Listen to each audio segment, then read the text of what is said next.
psychologically, when small promises are kept, you're showing yourself alignment. I meant to do this. I said I was going to do this, and I did it.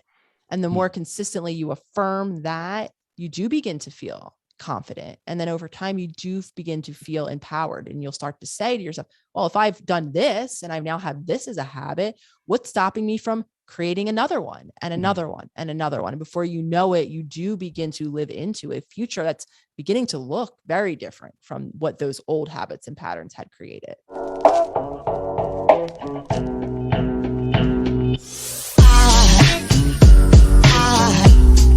Aside from my soul.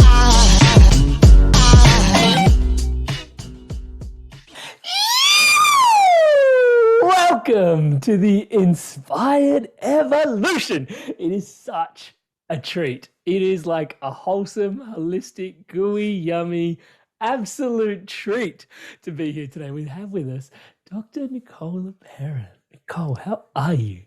I am so good, Amrit. Thank you so much for having me here today. Oh my God, the pleasure is totally ours. For those tuning into Nicole for the first time, do check out her Instagram. This is a wealth of wisdom, and it's so snackable and so practical and so useful. Oh my God, how did I do this without you before? So, the Holistic Psychologist, and she has written a book called, and I know you guys tuning into Inspired Evolution are going to love this, How to Do the Work, right? And in our spiritual circles, our community, we are used to the terminology, the work, which means many different things to a lot of us. But the book is an incredible read. It's about healing our past and actually transforming our future. So, Nicole, the question I always want to ask is this juxtaposition around self-healing, which is hashtag self-healers is a big part of your movement, and this other this other awareness, which are we even really that broken? You know, like, and I use the word that broken intentionally because it's the cracks are where the light gets in, that old Rumi poem and that saying, you know, it's like our cracks and our brokenness is kind of what makes us really human. But at the same time, there is so much space for us to heal. How do you reconcile the dance between those two things? Yeah, I love that. I love that so much. And when I think about the concept of broken, that definitely does not resonate with me. I truly believe that all of us humans are whole, you know, at our core, are compassionate, whole, cooperative, loving, connected. Really, the list goes on. I have chills even just saying it, creatures. However, of course, and I'm sure when maybe listeners hearing me say that are like, well, I don't feel whole. I definitely don't feel healed. Again, that's not who we are. The reality that most of us are living, of course, though, is not from that, you know, authentic, heart-centered, as far as I see it, space. We're living in patterns that at one time and one place really were adaptations that served us. So going to that beautiful poem that I definitely know what you're referencing, our cracks, right, were necessary for our survival. And while, of course, a lot of us might have by this time in adulthood, many of us, I'm sure listening are adults, have accumulated probably by this point a lifetime of consequences of some of those adaptations, right? That is truly, in my opinion, where the light gets in. And it's understanding what I was just kind of acknowledging, that we are not broken, that the ways in which we're stuck served a purpose at one time. And for some of us, that's the healing in and of itself. Oh, I don't have to feel shameful anymore. I don't have to feel broken. So ultimately, while of course, a lot of us have been living, you know, an accumulation of those adaptations, or the consequences, I should say, of those adaptations, really honoring that at our core, we are whole, coming to the awareness, of course. And for a lot of us, that means relieving ourselves of a lifetime of shame that we feel, cycling through these patterns that, of course, not serving us. And then, you know, it really does. And when I talk about self-healing, what I really mean is self-empowerment, gifting ourselves then with an opportunity, like the subtitle of my book reads, to actually create or be a participant for the first time in our lives in creating a future that begins to look different from our past. And of course, that means honoring, right, all of the cracks. It doesn't mean avoiding or dismissing. It really for a lot of us means embracing all of the parts of ourself, the wholeness that we've always been, that for, again, many different reasons we've suppressed, ignored, denied, diminished, etc. I love that. Thank you so much for explaining that. Yeah, the piece around our patterns and how we adapt and there's certain things switch on and switch off. We had Bruce Lipton on the podcast. The conversation around epigenetics is very ripe and present for us. One of the questions that has emerged for me, especially following your work, which is not necessarily a question that I would ask myself, but I know that there are echoes of this in the community, is, even the sentiment around self-improvement is, hey, like, if I'm into self-improvement, isn't the self that I am the one that's potentially the one that can't get ahead? So isn't that a bit of a catch-22? Like, if I'm on a healer's journey, how do I get the tools to heal myself? And for those tuning in, do get the book. It's a gold mine. It will help you on the journey. But nonetheless, what do you say to that here in this podcast? Yeah, absolutely. And what I say to whenever the question is about, right, tools, resources, changing, I think the first focus or first question to ask ourselves is, well, where are you looking for those tools, those answers, that change to come? And really simply, there's two answers to really generalize it. And some of us, and again, based on a lifetime of our habits and patterns and experiences, have a habit, and this is where I fell into the camp of looking outside of ourselves for the answers from someone else, right? Someone else to meet my needs, someone else to tell me the answer, to use someone else's healing journey and take the tools that worked for them and assume that they, of course, apply to us, which might be the case on some occasions, but isn't always the case. And of course, then the other really simplified camp of answers is, well, inside, right? Inside is where I can develop or cultivate, even if I don't yet have them, the resources to navigate my ever-changing environments. And I'm always in favor of that approach and of that model, because I think a couple things happen when we look outside of ourselves. First and foremost, we feel really disempowered. We do feel like we're not whole, like there is something missing that only the external environment, right, can provide or can offer us. And that's just a self-limiting belief that we're reinforcing. Like, I am not actually the whole being that maybe people like Dr. Nicole are telling me that I am, because I constantly need someone or something else.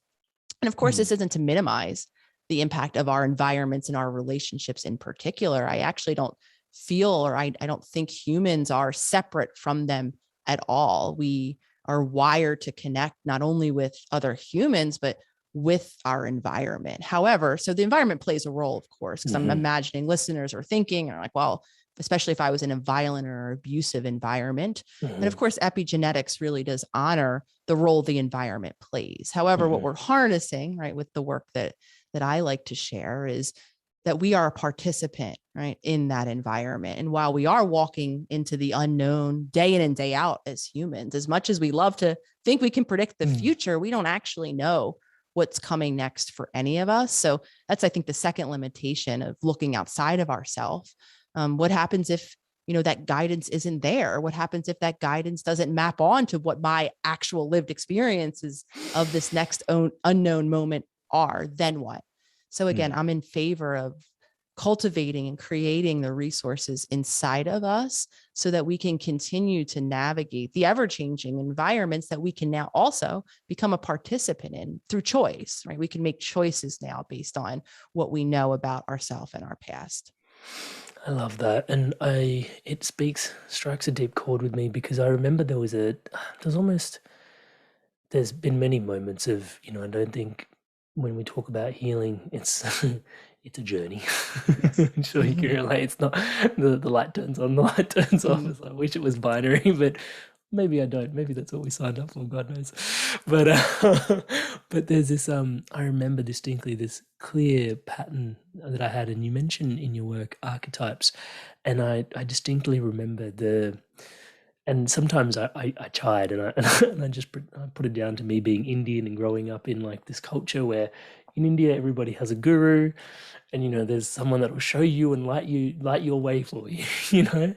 And I had this archetype that I call saviour syndrome, which I know you have, like you call it the hero in many ways, looking for someone to come to save you. And in my coaching, I find quite a few people actually waiting for someone to come save them rather than finding the responsibility within themselves to, and I'm gonna say themselves, myself, to own my situation, where I'm at, and then trying to really just take that responsibility that as a participant, I'm creating my environment, I'm engaging with my environment, the people in my life are part of my environment. One of the lines that you've shared is, we use people for our, like, we use people, but we do use people to facilitate our own needs, right? And people are playing a role in order for us to get our needs met externally. And I find that the responsibility piece is such a hard nut to crack when you're first coming home to it, to accept that all of my external environment, everything that is, that is occurring is potentially, not necessarily from my own doing, but that's the part where, okay, this is not all going to work for me and I need to take myself inwards. I know from the depth of which you share, you must have been on quite the journey yourself to have to potentially run out of external resources to finally look inwards. Was that part of your story? Can you share that a little bit with us? Because I think a lot of people listening in, some of us have been on that journey where we run out of external resources and then finally looked in, and some of us are trying to look in without having to hit that wall. Can you talk a little bit about Absolutely. And a big part of my journey was really learning how to separate, me from the world around me. So I was that person who, very much based on an accumulation of my past experiences, as they often do, originating in my core family relationships at first. In my family, I'll just give a little bit of description. There was no boundaries, which really meant there was no limits. When one person, or when there was a crisis, typically health related, I had a mom who struggled with chronic pain her whole life, and my sister who had some other chronic illnesses. My sister was 15 years older than me. So a lot of active related health things happening in my home. And so when stress, or when there was a crisis in one family member, when there's no separation or no boundaries in your family, the whole family feels that stress, fear, concern, or whatever it is. And the more consistently that happens, and this is a big piece of the puzzle for a lot of us who do look outside of ourselves to get our needs met, when that happens in childhood, the consistent message that we're given, right, is that I affect the world around me, because we've lived the experience of the world around me directly impacting ourselves, right? When it's stressed, the world around me, when one family member was having a stressful experience, it did impact me time and time again. So the more consistently we have those experiences, the more we do kind of internalize this idea that the world affects us and we affect the world, because that's the exact lived experience that we have. And then when we talk about personal responsibility, all of this that I'm describing is happening subconsciously, which means out of our awareness. And before we know it, all of these habits and patterns and ways of making sense of the world and ideas and beliefs get all stored in our autopilot, is I think the common reference that most people might have heard, right? The habits and patterns that kind of happen outside of our awareness, and that for the large majority of us are calling the shots throughout the day. And when that happens, when something in my environment, right, triggers or activates something deeper that I can't control, before I know it, I'm yelling, I'm screaming, I'm overreacting, I'm having a panic attack, whatever it is I'm feeling, all of this again outside of my awareness, it's really understandable to feel really powerless, because there hasn't been a point of space for you to affect change, because chances are, for the longevity of your life, you've been living in autopilot. You haven't actually had the opportunity to say, wait a minute, right? This habit doesn't serve me anymore. Yelling and screaming results in, this consequence, and I want to intervene and do something new. So when we think about responsibility, I very much struggled. I learned about epigenetics. I learned about the power of the environment to create change. And for a very long time, I thought that was nice in concept, but I reserved myself over here as a unique snowflake who that didn't apply to, because again, I was living so reactively up until that point. How could I believe I had control? I had choice because I didn't have the experience of it. And again, without those limits in a very real way, the world did affect me because I didn't have that point of separation. And the way we can think of a point of separation for some of us begins as a pause even. Okay, this happened. How do I feel? How do I want to respond? And of course, I'm simplifying to go back to a point you made earlier that I think a lot of us love to hate. It's a process, right, to do that. So my journey really began in hearing about this idea of personal responsibility.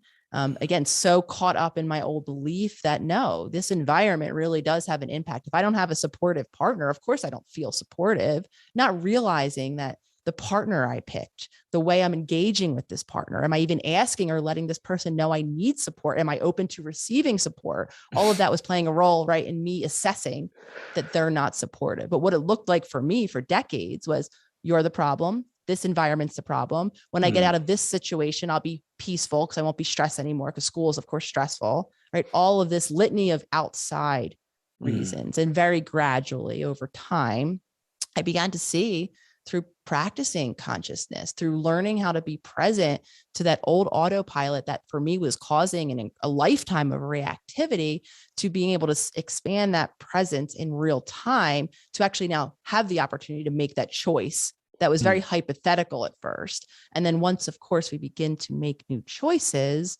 then we begin to embrace this concept and then practice of personal responsibility. We can come to understand that, yeah, we couldn't choose back then. I couldn't choose the family. I couldn't choose what happened. I couldn't choose how crises were handled. And now I live the impacts of that. Now I can create choice by being present now, by seeing that instinctual autopilot. And I still have those moments of reactivity, of the feelings washing over, of wanting to kick, scream, and yell. And maybe I do sometimes, but gradually, of course, over time with that space, then you can have the most empowering experience that I believe a human can have, which is choosing for the first time for many of us in our entire lives. Yeah, well, the depth of choice is a powerful one, and I can hear that you mentioned to take a pause on that journey. So what's the practical steps? How do we, let's say, I know, and when you were sharing, I could hear the word triggers sort of going on in the back of my head a lot. It's like, like identifying your triggers is probably a big part of it, but how do we start? Like I say, I can totally relate. Like I've got challenges with boundaries and family as well. I think we're potentially not unique in that. Or maybe it's just me. I don't know. But yeah, how do we, like, I had an interaction recently with my beloved mother, and the conversation around boundaries is a very powerful one, and it's not one that I can have with her. It's just not open, and I can notice there are certain times when fully receptive and I'm conscious of how I want to react with her and how I want to liaise with her, and it's perfect. And there's other moments where I pick up the phone and it's just like I am literally just one big ball of wounding, right? And I'm just operating from like triggers left, right, and center. And where do we start? Like, what do I bring to the table first to sort of be able to map this journey out? Can you tell us through the process? Take us through the process. Yeah, of course. And I'm really happy you're kind of pinged on to that word, triggers, and I, become, a ball of the feelings, of the emotions, of the reactivity, because that's absolutely part of the journey.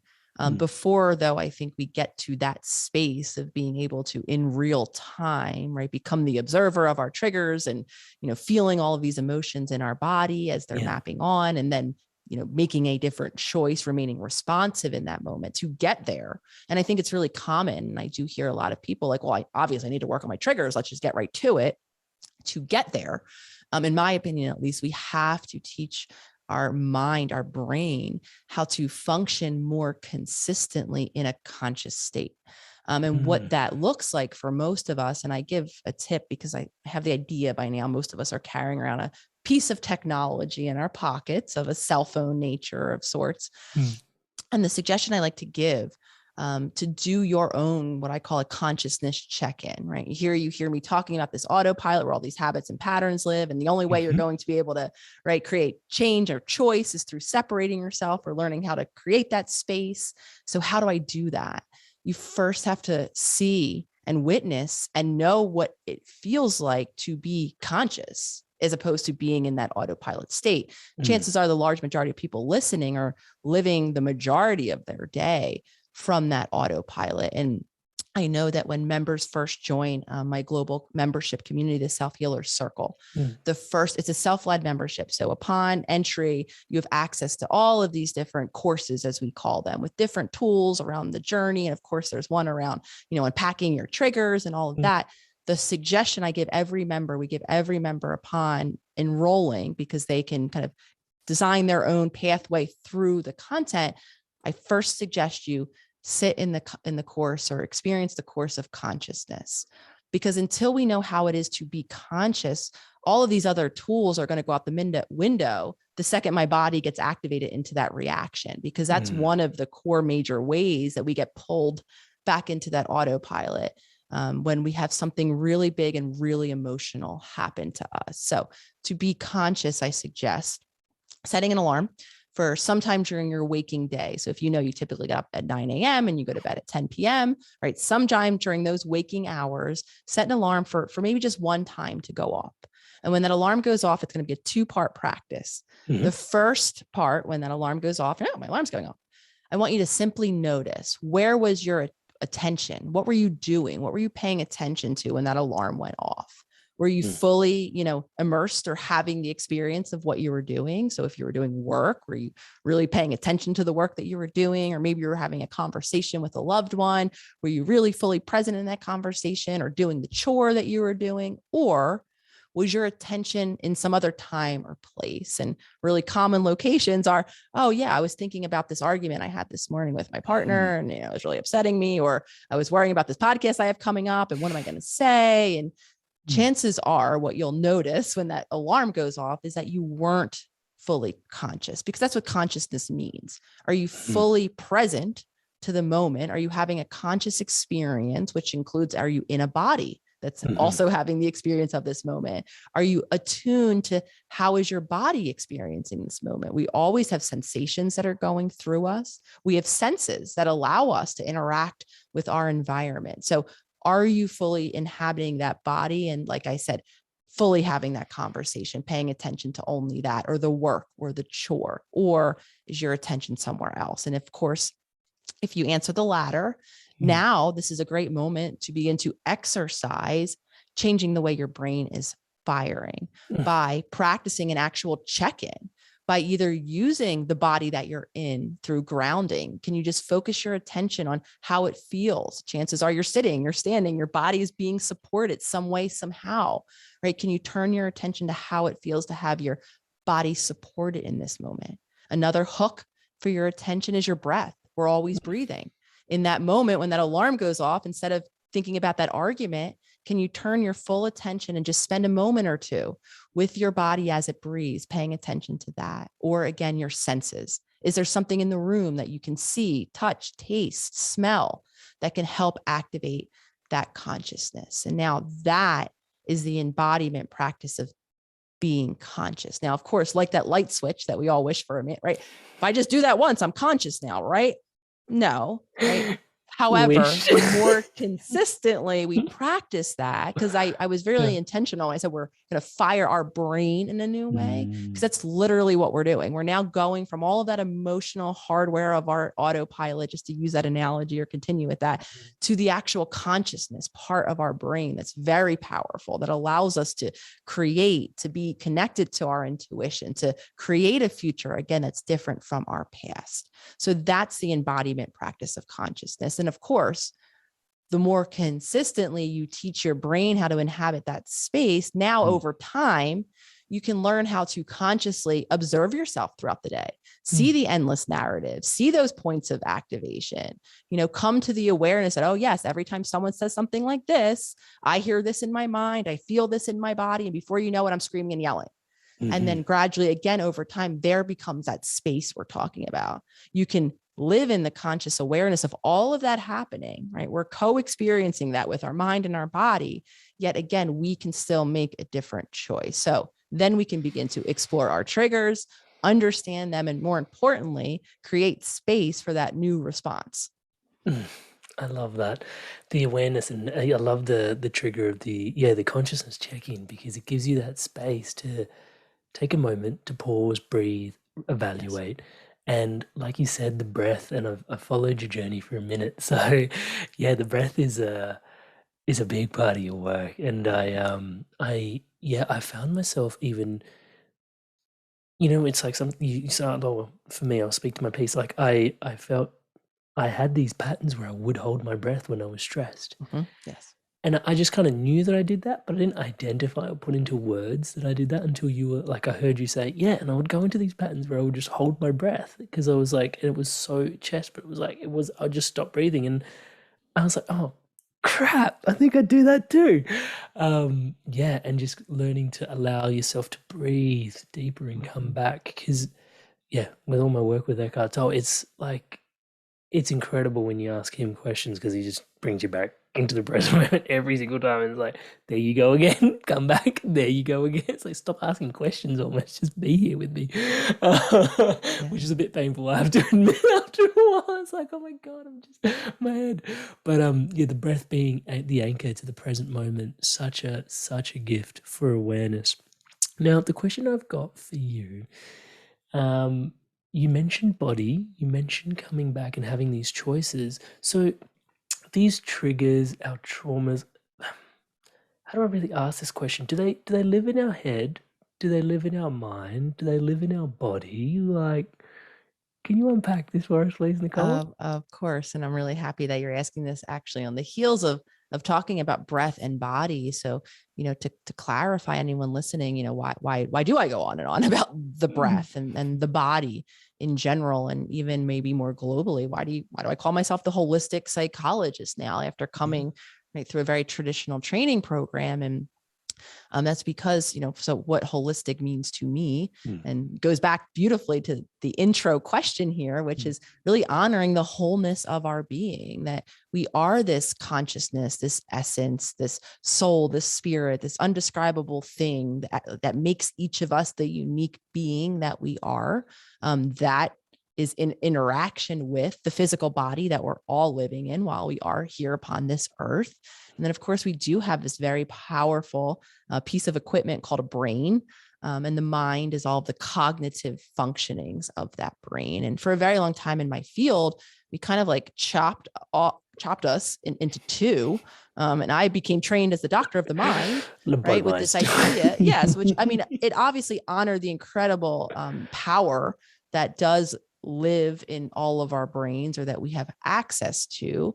And of course, even in my book, I dedicate a whole chapter to the power of belief, and how powerful beliefs are in imprinting and changing our experience of our environment. However, it left out the body very specifically, and for a very long time watered down, right, this concept of spirit or uniqueness or essence or soul or whatever we want it to be. And so why am I here talking about the body? It's because we now know through scientific evidence that our brain, we for a long time focused on what we call top down, this idea that our brain overrides everything in our body. And we now know that that's not necessarily true. Our body is in just as much communication with our brain as our brain is in with our body. And so all day long, messages are going back and forth. And what happens when we have past overwhelming experiences, that's how I like to define trauma.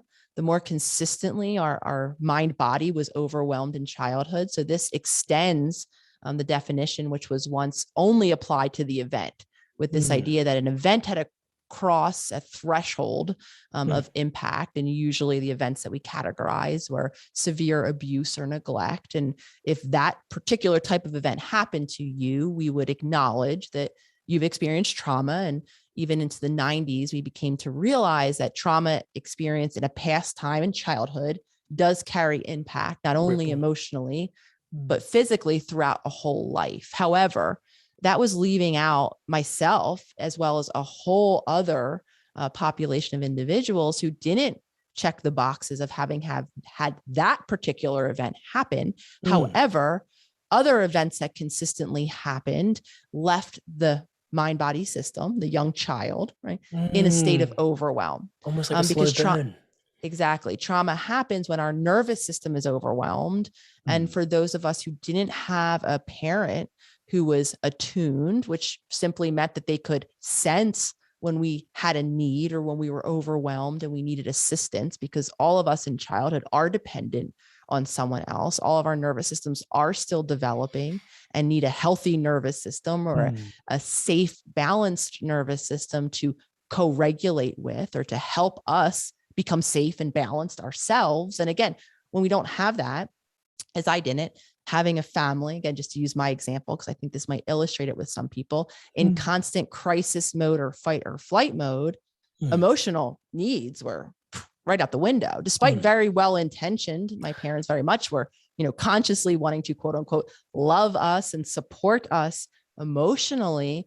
They simply couldn't because they were so caught up prioritizing their own survival, because that's what we do when we're in fight or flight, that emotional needs weren't tended to. So that left me navigating big emotional feelings in childhood, fear, anxieties of what I was sensing happening in my household without that safe person. And so trauma lives, to very specifically answer your question, in the mind and body. So flash forward in time, my body was still as if it was living in that dysregulated, unsupported environment. My body was still in fight or flight. So despite conscious awareness, and I'm a hippie at heart. For the longest time, all I wanted, I joke, I say, I've been searching endlessly for my hippie hammock, my utopian hippie hammock, where I'm just peace and love, man. That's all I want. However, I would find myself in these cycles of not able to feel peaceful, not able to feel connected, despite having the knowledge, the tools, and even the desire in my mind. And why is that? Because all along, no amount of logic could override my stressed out body. So I'm really simplifying it. My body was stressed out and continued to send messages to my mind that there is a stress at hand, there's a threat. And so before long, my mind could only follow suit, could become hypervigilant, could begin to view things as possibly threatening, continuing again to send that message that, yes, body, you should be stressed out. And so on. And so goes the cycle. So trauma is in the mind, absolutely. And in the body, those messages going back and forth are oftentimes why we're stuck in those habits and patterns. I'm glad you mentioned that you're a hippie at heart because I dearly resonate with that. Thank you so much for sharing that, because one of the more hippie insights I had for myself when I was in meditation the other day, one of my favorite books, it's right around here somewhere, or maybe it's on my meditation cushion, is called Mudras. And mudras are little gestures that you make with your hands for those tuning in. Different mudras, different energy flow, different types of things that are happening now. Very hippie concept. It's based in the science of yoga. And I wake up from my meditation cushion one day and I was like, oh my God, it's not just my hands. Like my whole body is a mudra, right? It's like the way my posture, my everything is like at all times is how I'm accepting moving certain types of energy. And I start to think about my shoulders and the tension in the hips and the lockedness, and and how the mind then reacts to that. Because even just the subtlety of which finger I'm touching with my thumb has such an impact. Imagine the way that I'm holding and carrying myself throughout the day. Yeah, it was a massive realization, but definitely one of my more hippie ones. I have chills actually hearing you say this. And I too think about this a lot. And I'll just share my quick example. When we're fearful, we contract. We try to make ourselves small. If we don't fight, right, the predator or the threat at hand, a next great option is to go out of their awareness or out of their attention. So we contract in smallness. I had been doing that for so long, contracting, that my overall posture, and I'm still working on it through practices like yoga and stretching, has taken a hunched shouldered appearance, to the extent that in childhood, I have memories of meeting strangers on the street and, when they think they're being funny, making comments like, oh, you look, what's wrong, little girl, smile. You look like the weight of the world on your shoulders. And that really was the living embodiment. And again, flash forward in time into my 20s, when all this was coming to my awareness, my whole posture day in and day out was sending my mind messages that I was contracted because I was fearful. So of course, again, bring it beautifully full circle. Of course, I was afraid of the world. I was a living reaction to a world that's scary. The only messages my mind was getting was confirmation, because my whole body was in the state of contraction. And quite literally, I remained locked. So for me, the body awareness, I practice now, even very begrudgingly, because in the beginning, moving, anytime I felt discomfort, I liked to flee. I didn't like to be uncomfortable in my body. So I had to teach myself how to, stretch my body in ways so that I could help my posture and then help the messages, of course, that my body was sending my mind. So not hippie at all. I think about it a lot of the time. And I notice in people, in loved ones, when you just look at kind of how they're carrying their body, there's so much wisdom that our body can share with us. Yeah, I'm going to sort of leverage that point to sort of say, as you're sharing that, the thing that's precipitating for me is also the awareness around, one's a very cliche saying at the moment, but sitting is the new smoking, right? It's one of the things I've heard people say. And I'm recognizing that, like sitting is basically like vertical fetal positioning in many ways, right? And then you've got screens attached to that and you're leaning forward and you are in this constricted, and I can feel it myself, like stretching out, like especially the upper pecs, the back of the shoulders, and even just rotating the hips. There's always so much tightness in there, and the consistent patterns that we're forcing our body into in order to like become more and more constricted. Now, I'm gonna take a bit of a stretch, but this was a question I definitely wanted to ask you today, because, and fully honoring the responsibility conversation we had just before, but not but. I know one of your favorite words is and. So, pardon me, check myself. And I love your work because it's super compassionate. And I find myself sharing this with my coaching clients at times when we have such a propensity for being so hard on ourselves in terms of, well, I sit all the time and I'm like this, but it's my, and we have these harsh voices in our head. And I find myself saying, despite my best intentions for empowerment, at times, did we ever stand a chance? Did you ever stand a chance? And, this is, people are coming and they've got these, inflated ideas about what potentially they should look like, and, potentially what can, like, what is normal for them. And I'm like, yeah, but, you walk down the supermarket aisle and there's all these airbrushed photos of people that are pouring in at you. And that they're airbrushed, but yet still that's what your subconscious is taking in as like, this is what my baseline reality should be like. Everybody looks like this and I don't look like that, right? And so just that as a simple thing, or like billboards, you look at these people in their underwear or their bikinis and you're like, in a 5 kilometer radius, how many people actually look like this? like, can somebody, well, maybe in California, but, but it's like this, did we ever stand a chance? It's like the inputs that we're getting, like, they're not necessarily, in my opinion, like honoring of kind of the entire human experience. The question, all of that preamble, how much of today's society is actually wired for our nervous system, which you referred to actually relax? And did we ever stand a chance?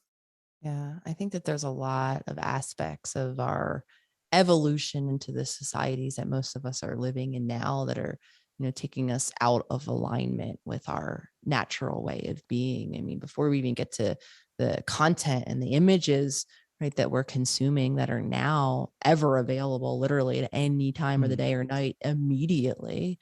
Again, that wasn't necessarily the case when I grew up in childhood. I mean, cell phones, like internet, I think came in the 90s. I was born in 82. So I had a life before internet. If you can imagine, I only had, a couple places to get these images. So of course there was always mainstream media and advertising. But before we even go to what are we seeing? I mean, I think a lot about how are we living? Having lived in cities the majority of my life up until, I mean, I'm still technically in a city now here in Scottsdale, though it's not as much of the Philadelphia or the New York City that I spent almost the entirety of my life in. And living in these loud environments on top of other humans with all of the energy and the stimulation that, again, is always present, really isn't our natural way. And when I say natural way, I really do think about humans as part of the natural world. The natural environment is literally living in connection with the earth, which is how we are able to, meet our needs and evolve. And again, just most of us can look outside, and some of us are, most privileged if we even get to see a portion of actual natural earth in our environment. And I think a lot about that. So, when we talk about epigenetics, we're really wondering and considering the impact of these environments, on our development and our health and our wellness. And I do believe that the more stimulated we are, the more stressed our nervous systems can become, and the more then, we are at risk of continuing to repeat the habits and patterns that don't serve us, because that's what we're endlessly, our bodies all day long are attempting to self-regulate, to find that homeostasis. And our minds are doing that same thing. So the further away, we are from those natural points of connection, the harder it's going to be. And then the more stimulation that's happening, loud noises outside, hearing neighbors, banging on the apartment above you, all of that might be keeping us quite literally locked in a trauma response. So, then the question always becomes, well, if I don't have the privilege of changing my environment, right?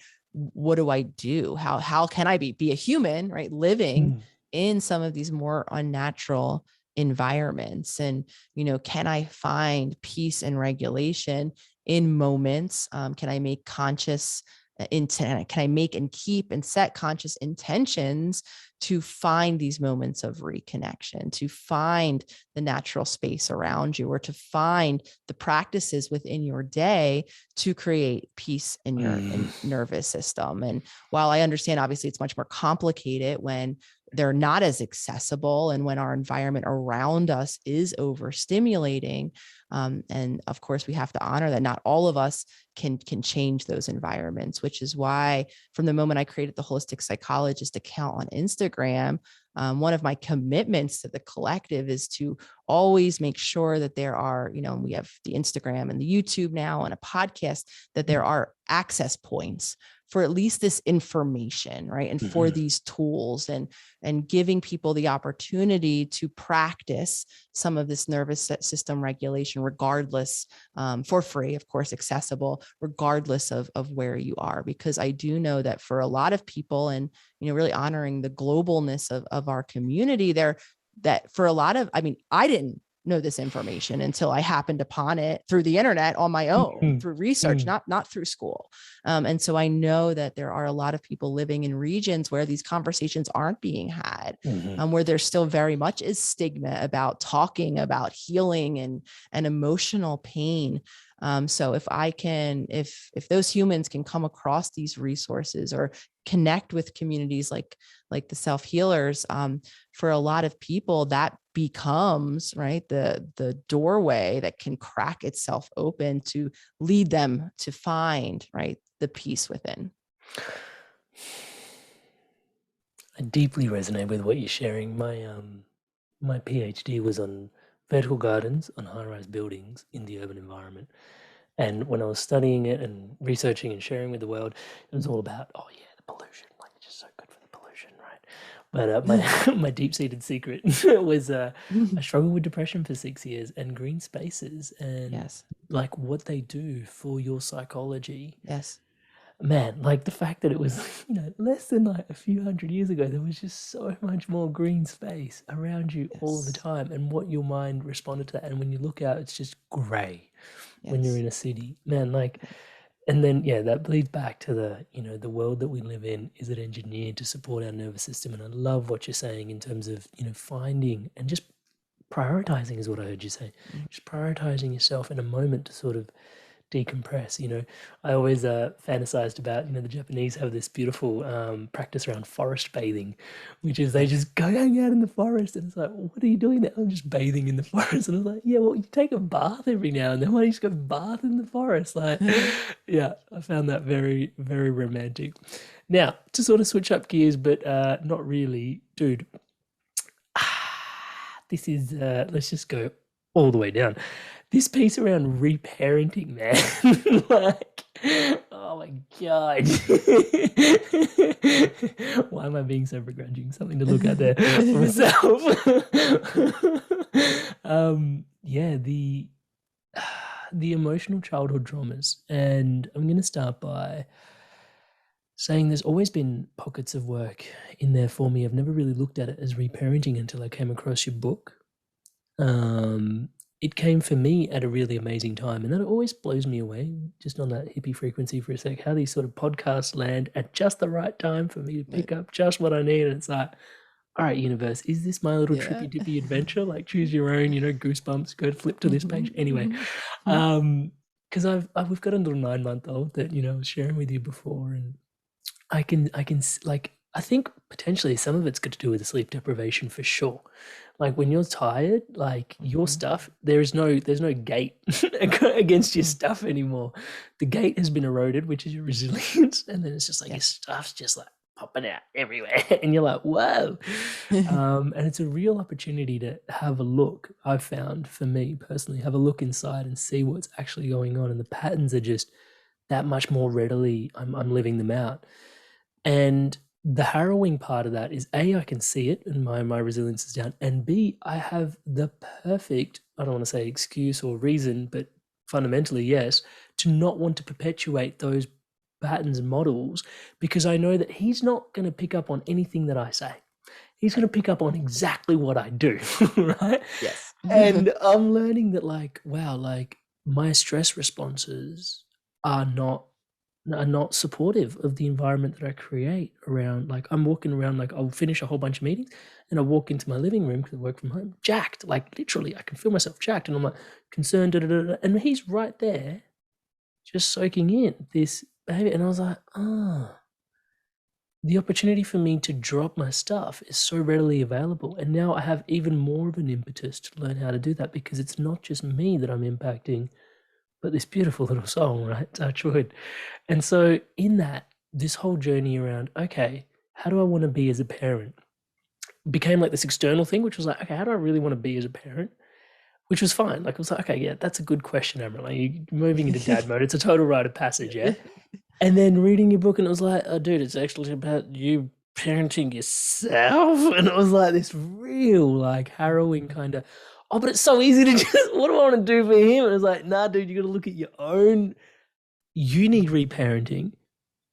Can you, I don't know if you can in a nutshell, but explain reparenting to those that are tuning in for a second, the impetus for it? Yeah.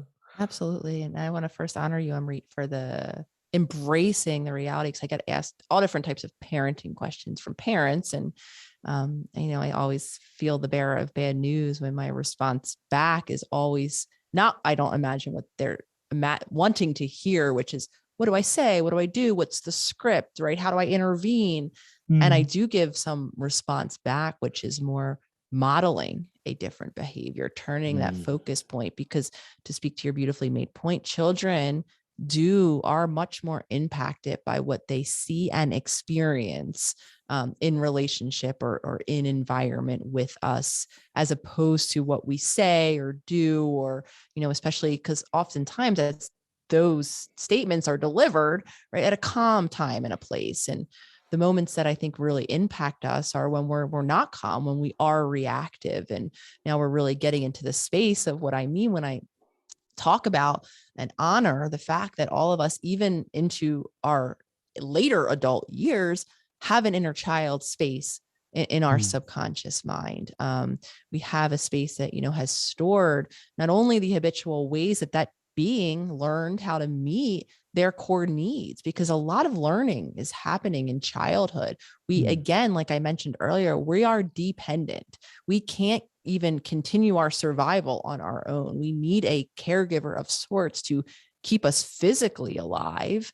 at minimum. And then of course, as we develop and mature, now we have emotional needs, and we need to learn how to tolerate stress and the other emotions that will meet on our journey of being human. And again, we don't know yet how to do that. We are learning from what we're seeing and experiencing in the relationships around us. And then all of that learning gets stored as the very habitual ways that now into adulthood, we attempt to meet our needs. And even hearing you talk about sleep and the role sleep plays in our ability to tolerate stress or any other emotions. Now, I just want to be clear, when I talk about stress, I mean anything that dysregulates us. So that means sadness, that means anger, that means when our body and we're having an emotion, our nervous system is dysregulated. And so when you see that correlation, the less I sleep, the more irritable I am, the more reactive I am. That's reality, because sleep, nutrition, right, and the oxygen that we're taking in every single second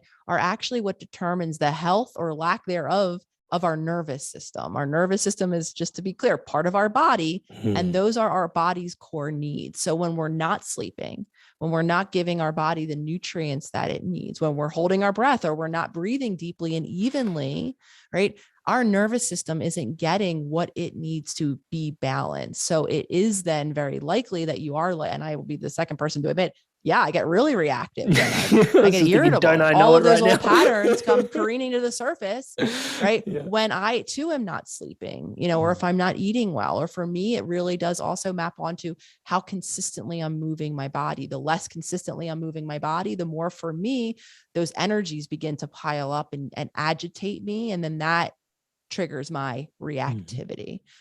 So when we talk about reparenting, again, for a lot of us, that means exploring what these old reactions are. What do you do when you're overstimulated or when you're really upset? Because chances are you're still relying on those tools you learned in childhood. How did family members navigate their emotions? Was there even space? I speak to a lot of people who grew up in families where there's no talk of emotions. We don't speak about emotions. We don't display emotions. So these are going to be humans, right, that have probably no emotional vocabulary, very little resilience. What resilience means is the ability to tolerate stress and other emotions, and then to come back down into calm. So what reparenting is in a nutshell is honoring that inner child space that lives in each of us. That again, for a lot of us, looks like the habits and patterns in terms of our self-care that no longer serve us. So on that journey, reparenting really means learning how to identify what our needs are and how we can best meet our nutritional needs, our needs for sleep, to care for our body. And then of course, what do we need emotionally? How can we develop that resilience, the ability to tolerate stress, so that when if we do parent a child, in those moments when we're either stressed out or upset because of something happening in the relationship with the child or something happening separately, we know that our child is watching. And the more dysregulated we are in those moments, the more then dysregulated our own child becomes. So again, the work isn't telling your child what to do differently in those moments to regulate themselves. It's understanding how dysregulated we are as the parent in the room, and giving ourselves the opportunities to make sure that our resources are replenished. That for a lot of us is the foundation, making sure that as a parent, we're meeting our needs, we're eating, we're sleeping, we're breathing, and that might mean, taking a moment or two or asking for support to care for our child so that we can go care for ourselves. Because the more we have resources available to us, the more in those moments of reactivity, we'll be able to retain that conscious perspective and to make those new choices. So reparenting really is honoring, again, the inner child within that exists for all of us, and that is mostly, evident in those patterns around our needs that don't serve us, or in these moments of reactivity. And it's no surprise, I'll be the first to admit, I act like a child when I'm upset. That's exactly what it looks like. I'm yelling, I'm screaming, or I'm like sticking my tongue out and running out of the room. And that is, again, it's very childlike, and I can make a joke of it because it developed at a very childlike time when that was the only resource I have. And again, if I want to now model something to a future generation, I don't have children myself, but if I did, I would need to understand that those are the moments that are impacting that future generation. So the more I can make sure that I am well resourced and that I can develop the ability to tolerate and deal with stress and other negative emotions, then that will give me the opportunity to be my own parent in those moments, so that what I'm modeling to my child is a more balanced human, safer. It is such a blessing to hear the way you've articulated that, because the call to action for self-love is just so ripe in there. And part of me was like, okay, practically what are the steps? But I think you've articulated it in terms of like fully resourcing yourself, and that comes for everybody in different ways. Like, I noticed that when I'm hungry, I'm more susceptible. When I'm tired, I'm more susceptible. And just the endorphin rush of going to the gym, even if it's once a week, like my whole mindset just shifts. We were talking about the posture before. When I've had like just 30 minutes to stretch, and the next day I wake up and I'm like, oh, my horizons feel broader just because I'm looser. Like, I do. I'm surprised we made it this far without just touching on dysregulation, because I definitely wanted to hear what dysregulation really meant to you. But I think we've discussed a bit around that already. I really want to hear from you. What does safety feel like for you? Like, what does safety really mean and feel like? That's such a great question. Safety, I think words that come to mind are grounded, balanced in terms of energy. For me, historically, a lot of my energy I would describe as agitated. Is like this feeling of steam, kind of pressurizing and not a real release. So I'm contrasting that with, for me, safety feels like a more kind of balanced energy flow, meaning I feel like I have energy as well, accessible. And I think something else that comes to mind when I think of safety is expansive. Whether or not it's I have an expansive, choices available, not just seeing limitation and, well, this is the only thing I can do in that moment. For me, expansive in terms of ideas, thoughts, possibility. And again, for me, that is contrasted with feeling really constricted and really limited. And it's interesting how both of us in different ways are like describing by contrast, kind of how we learned, you being like, oh, my horizons are broadened because I've stretched. And the only way we learned that quite often is by the contrast of not having stretched for a very long time and then giving, right. And again, I just want to highlight, because we're so used to our familiar, so many of us don't even see the possibility of feeling, thinking, being different. And I know I didn't. Back to that kind of those limiting beliefs that I was describing earlier. It took me consistently making these promises, again, foundationally, of being conscious, and then really seeing how constricted and trapped the energy in my body was. So for me, another foundational daily promise was beginning to move and stretch my body. And I had to make and keep those promises despite the resistance of my subconscious mind, which preferred me to stay in the familiarity of those old habits, because that allowed it to predict what comes next. So the lifetime of negative consequences for most of our or all of our subconscious mind is preferable, again, to that uncertainty. I, however, had to make those practices consistently enough to even feel the contrast, right? Feel like, oh, I can feel the difference between autopilot and consciousness now, because I gave myself that opportunity. I can feel the difference between stretching consistently for several days in a row and not, because there were many days where I didn't. And then over time, I was my own, right? My own kind of self-fulfilling prophecy. Oh, I do feel more expansive. I feel more at peace. I feel more even in my energy when I am conscious, when I stretch. And then I was my own testament. So then I had evidence in those moments when those choices were hard, to keep making them. And I just want to share that, because we only know what we know. We've only been living in our experience. Most of it has been, unconscious autopilot for so long that we do have to consciously commit to new choices before we feel that contrast and that effect.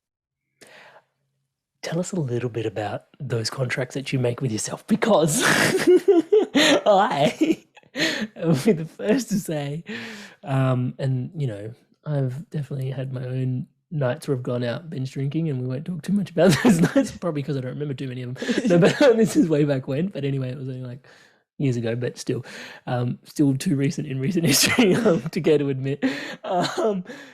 There's these moments where, okay, I'll just use that as an easy example. Waking up the next day and go, I'm never going to drink again. You know, and you make these sort of like massive audacious commitments, or like, I'm going to do this for for the next 365 days. I'm going to bang, you know, and it's so empowering in that moment for like the next, I don't know, 30 seconds to 30 minutes. And then it comes with its own challenges, which I'll let you speak to, but I fell in love with just a small promise. Small promise. Can you tell us a little bit about the small promise? That concept of small daily promise was what, you know, changed my journey from repeating those past patterns into one that I got to participate in, because it really did harness again the reality that our subconscious will resist new things. And I think a lot of us, in a very well-intentioned way, hit those bottoms, right?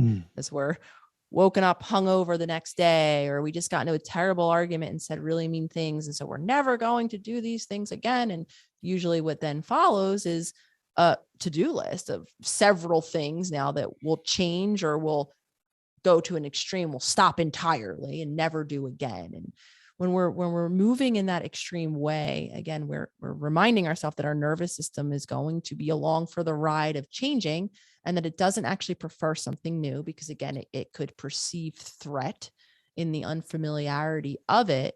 So 5 new things, white knuckling it to never do something again, is really creating that same overwhelm that most of us are trying to heal from. Because what is so important when we're talking about creating and maintaining change, and what is so important is consistency. It's not, 5 new things starting tomorrow. It's being able to consistently keep at doing new things. So limiting that list to what I call one small daily promise is how I built a foundation for change myself, knowing that there were going to be many, and there were days where even that one small promise was very difficult. There was many moments where, as a lot of our minds will do, they'll minimize, they'll berate us. Well, it's only one small thing. Why bother? And even if we did bother, right, we might not be seeing the immediate effects of it. And it might just begin to bring up discomfort. When we become conscious, what we're going to become conscious too is our thoughts, our feelings, things that many of us maybe had been oppressing or repressing, I should say, because they didn't feel safe. So anytime we're doing something new, we want to set ourselves up to be able to do that new thing consistently. So what that means is making sure that we're keeping that promise or that commitment to ourselves every day, and that we're setting ourselves up to then keep that promise, because that's the action that we're really working to maintain, keeping the promise consistently enough. And then, of course, the next question that I often get asked is, well, what promise? Yeah, I was going to say, what was your first ever promise that you kept yourself? It can be anything. So for me, my first promise, I began to explore. And at this point, I was seeing clients. So once I left for work in the mornings, I would be in client sessions all day. I wouldn't get home until late in the evening, and I was usually tired and going to bed. So I was discovering the importance for me of having time for me.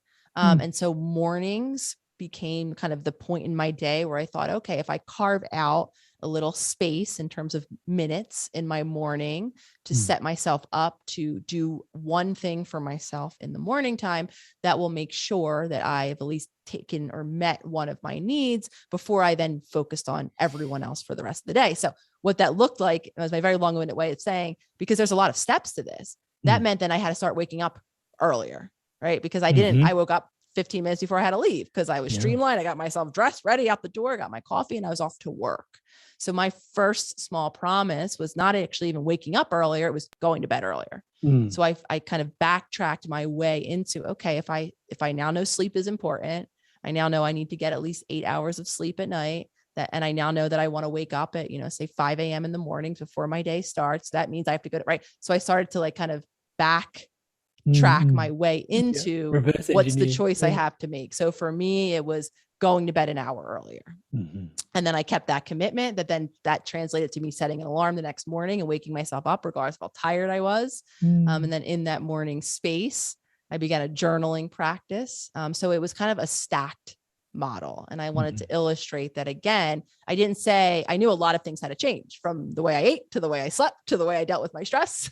Really, the list went on. And again, I didn't say, okay, well, here's 9 new things. I first, back engineered space. And I really wanted to emphasize that, because for a lot of listeners, that will be the first choice. Small daily promise is find a time in your day starting tomorrow for you, and keep whatever promise in that 1 minute even of that moment that is. Because I know a lot of us populate our day. We do have endless obligations. We are running businesses and families and every other thing under the sun. So for a lot of us, that first small daily promise is finding a space for you, and then putting in that space, whatever, something is that you want to create a habit toward. Some of us, it's brushing our teeth, flossing our teeth, drinking more water. It might be, again, that consciousness check-in, that example I gave earlier. So you might create that space in your day for that alarm to go off, and taking that 1 minute to build your consciousness muscle. But really, the choice is yours. Of course, the action and the choice is important, because that will help you translate that into a habit. However, what's even more important, in my opinion, is what's happening psychologically.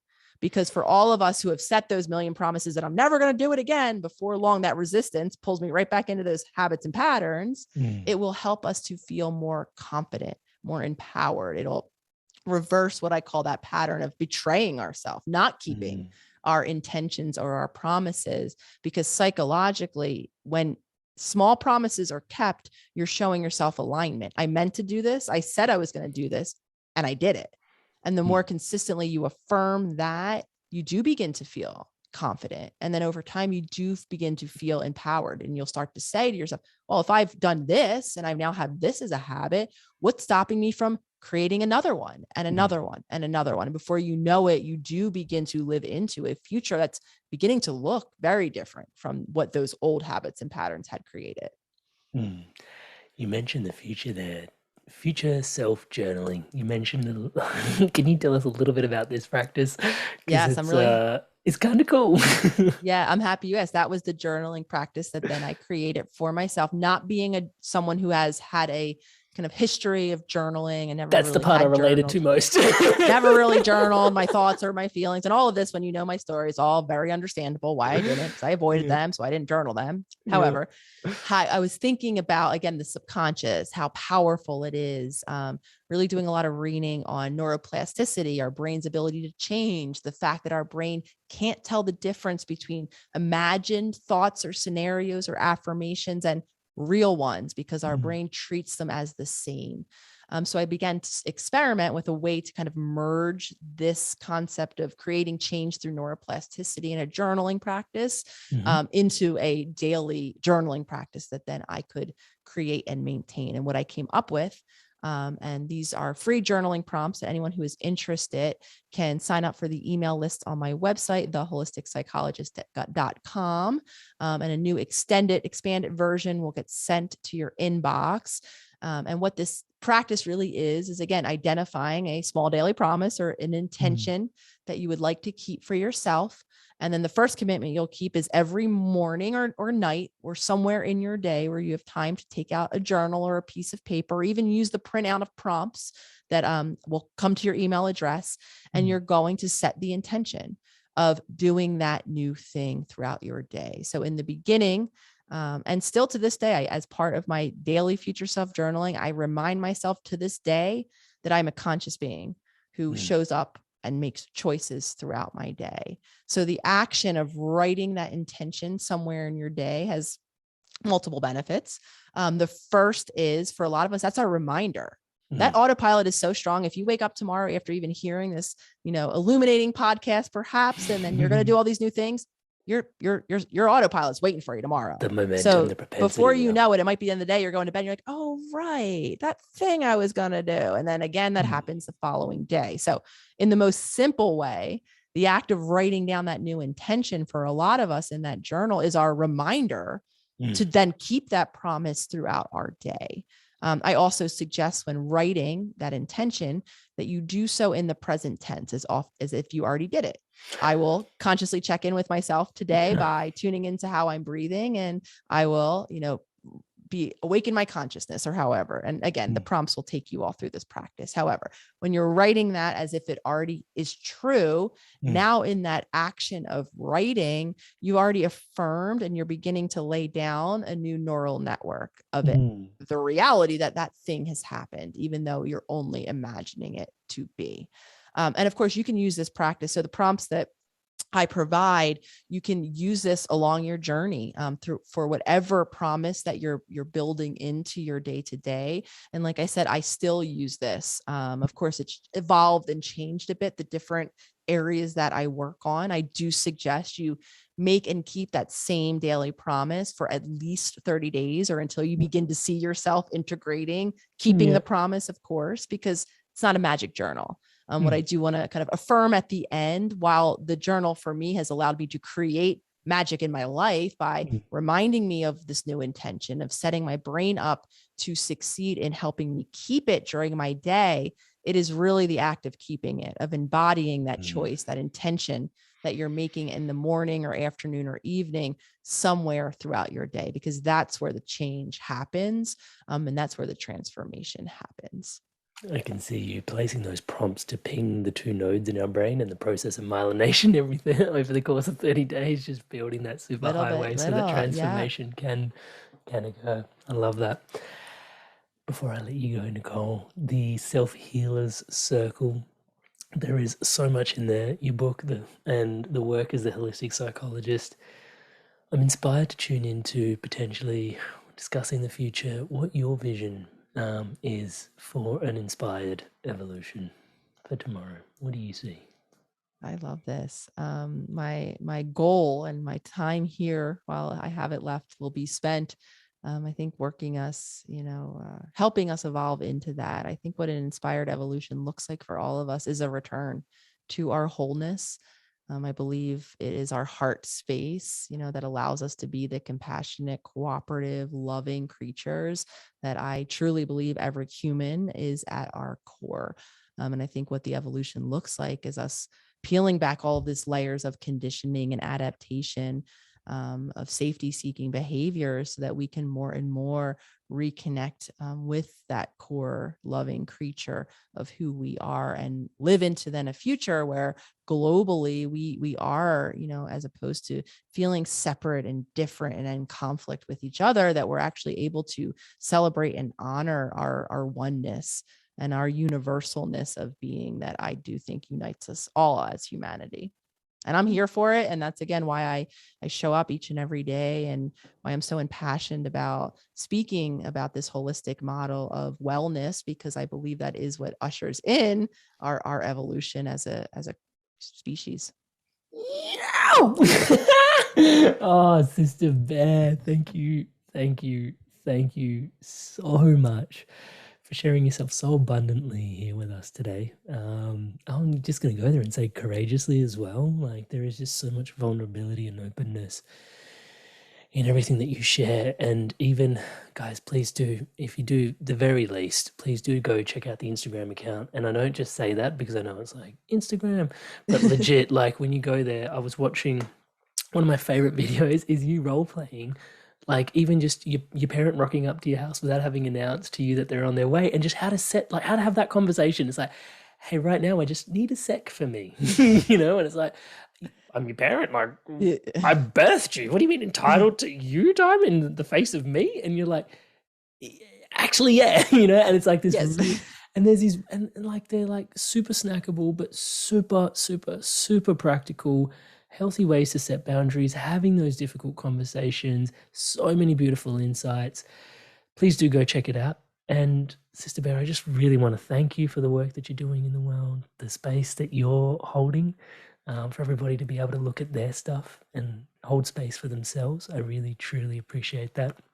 I hear you use the word honor a lot, so honoring you and your journey. I know it's not just today's conversation that we get to revel in. I know it's a lifetime's body of work that you've put into yourself, and up, down, and all around, and here we are. So thank you for all of that as well. And on behalf of myself, the Inspired Evolution audience and tribe and collective here, wishing you all the best on your journey forward. Thank you so much, Amrit, for your time, your presence, your mission, your community. It's the support and people that are like yourself that are interested in having these conversations that keep me showing up. So thank you. Hey guys, if you enjoyed this video, give it a like, leave us a comment. And if you want to stay in tune for the new episodes launching every Monday, hit subscribe, and I'll see you in the next video. Stay inspired to evolve.